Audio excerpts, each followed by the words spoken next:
So,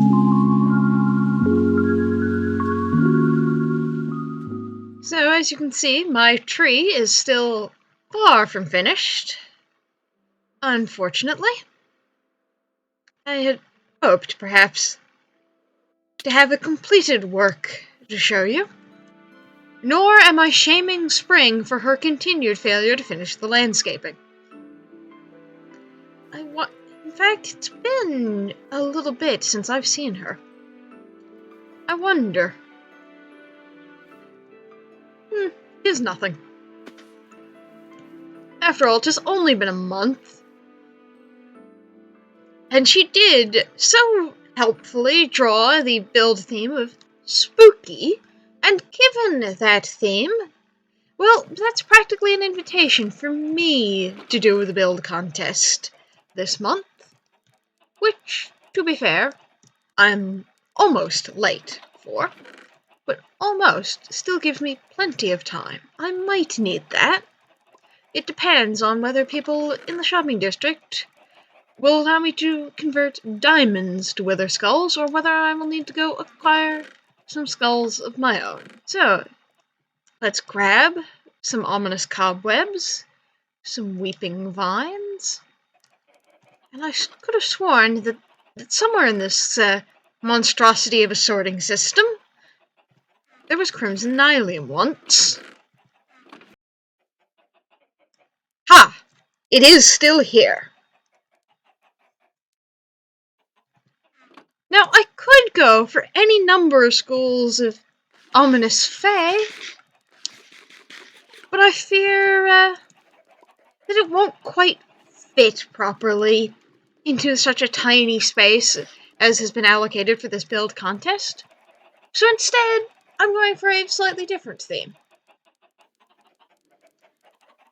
These chickens are far too loud, but I feel like killing them all would be just a touch inconvenient, because then I won't have delicious meat to eat. But if they keep chirping like that, I will. Alright, and the banners were moved all the way down here. There is a disappointing lack of ominous banners. Well, I will arrange a shulker box of the appropriate materials, and I will bring back some ominous banners. Now, before any blocks are placed or banners are dyed, it's important to have a clear, coherent idea of what you're planning on building. And this is something that's easy to mess up when making a spooky build. Because you could just go overboard with, oh, this block looks ominous, and this other block, that also looks ominous, and it's important, very much, to approach building an ominous space with an idea of exactly what sort of spooky you intend to invoke. And while it might be more natural for me to invoke the Winter Court, ice and death and frost, or even more natural, falling leaves and the fading of summer and the dying of trees. Yes, it would be very natural for me to make a spooky garden. But I don't have the space in a 10 by 10 to create a proper garden of bone and rose. So instead, I'm going to do a much smaller mini build. Possibly a little bit outside my usual theming of ominous fae. And I'm going to create a space both haunted and holy.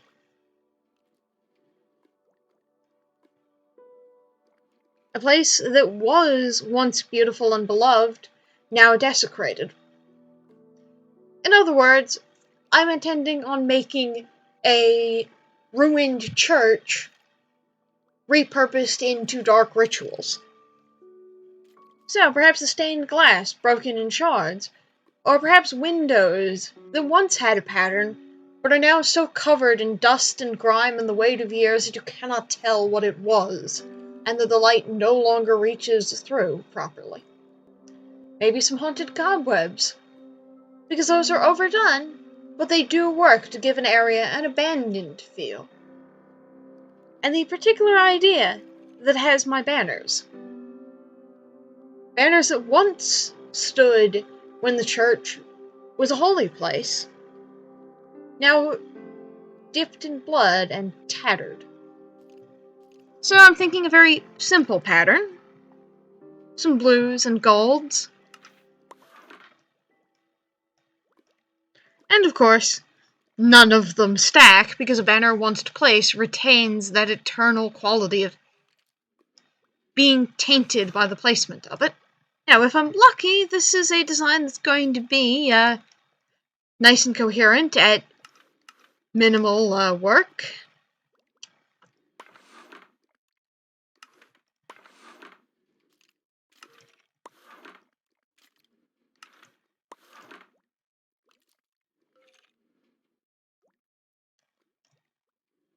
And now,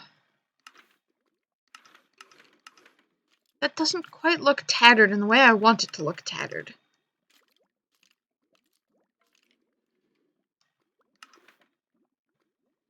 And I make this work anyway. And perhaps for that one, just a corner ripped off.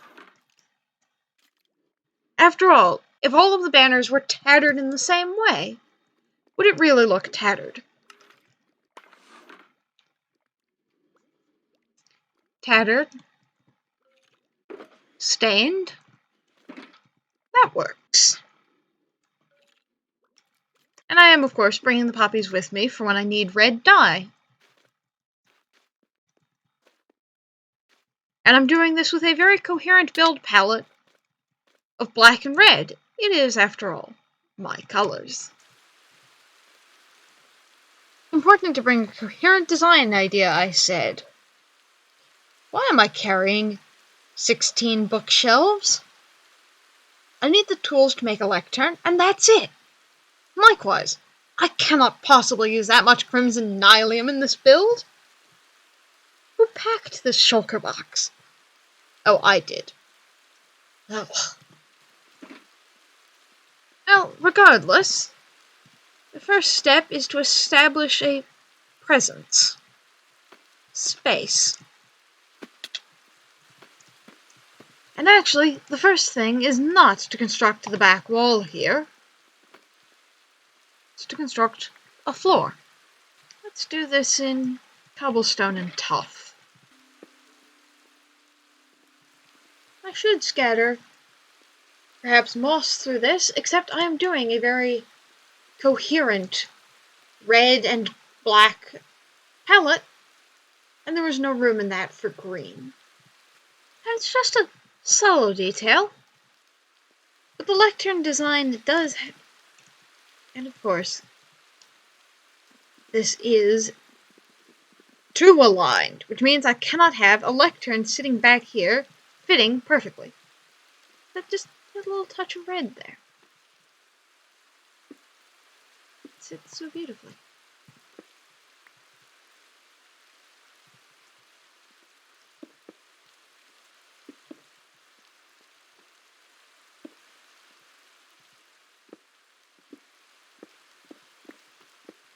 Now, I feel like this should be only 1 block tall.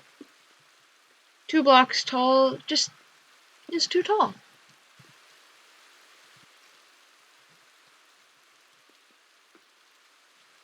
I think actually this has to come 1 block forward, so that there is a space for a person to stand behind here.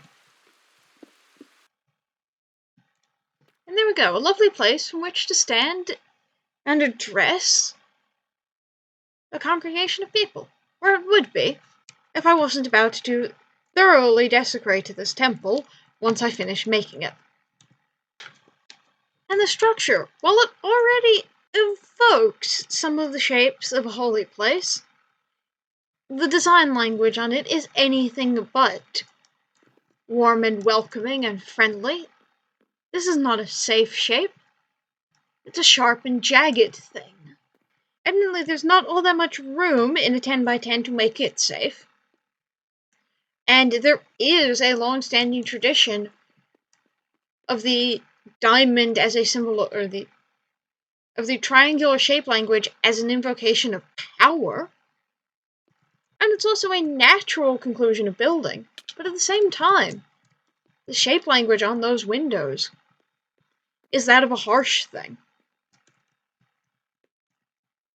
Spiky and jagged, and the points in just the wrong place. Tapering up to an even spikier point, rather than in the Gothic sort of shape that this is evoking, putting the spikes atop the pillars to bring the force more directly down to bear on the pillar and to keep the pillar from overturning from a sideways load. Random building trivia, but the more you know. Already, breaking that one pillar disrupts the flow of energy through the space. It's eye-catching. It's wrong. And that's what spooky is all about.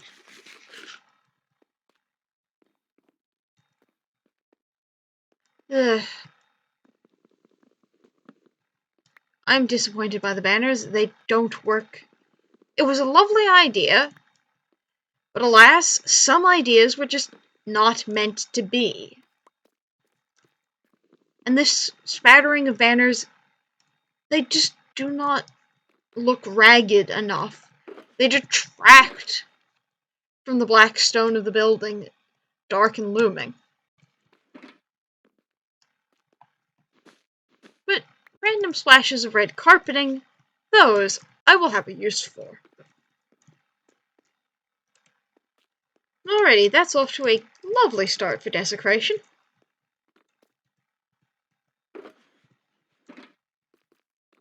But we have some more. We have a lot more. A little splash of dark oak. Bringing back in wooden colors while still retaining the overwhelming darkness of the build.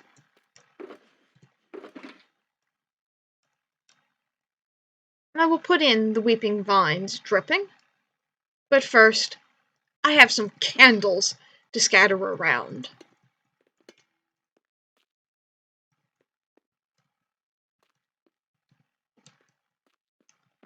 That setup does not work. I went to the continuous dark oak slabs here. What other setups might I use as candelabra instead of the lightning rods? Those can... I like that design of the candle holder better. Now let's just compare and contrast red candles.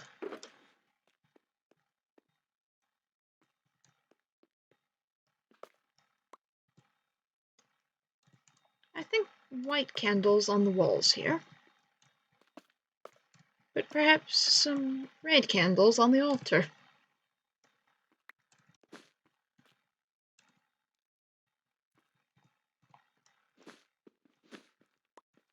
Except it works better in the cleaner. The cobblestone in almost bone white. Jarring and profane in its own way.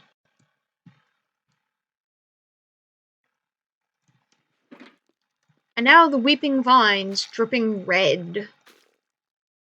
That's too symmetrical, but at the same time, that's an unnatural symmetry for the natural thing.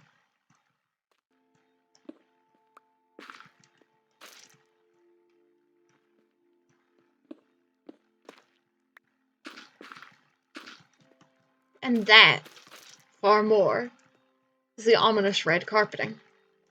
And then it scatters out as we move away.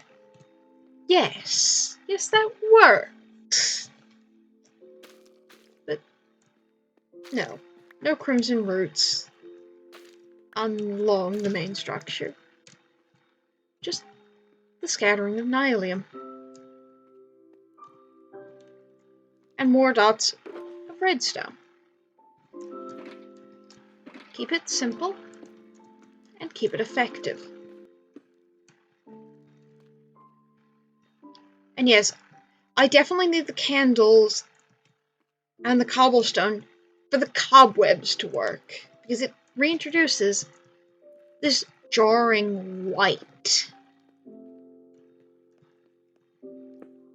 And that only works if I've already established elsewhere in my design space the usage of white blocks. And I could go recover more proper glass, but I like the dark glass and the effect it's going to have. This might not even be a desecrated temple. This might have always been monstrous. But you know what? Both works. No, it needs to be broken.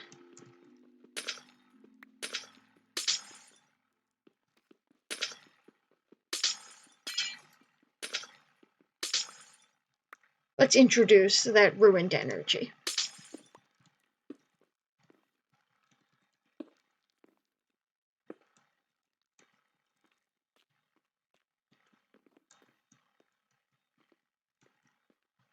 And yes, the energy there, the broken glass, the shattered panes upon the ground.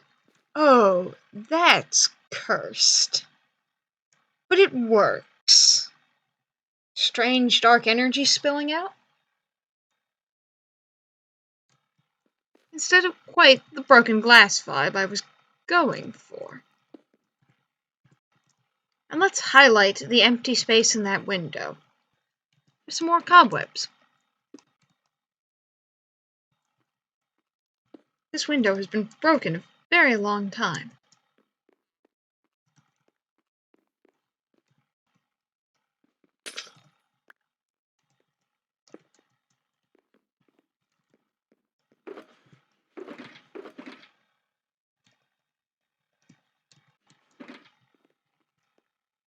And unfortunately, that cobweb outside needs to be trimmed back so that the entire space is contained properly within the allocated space limits.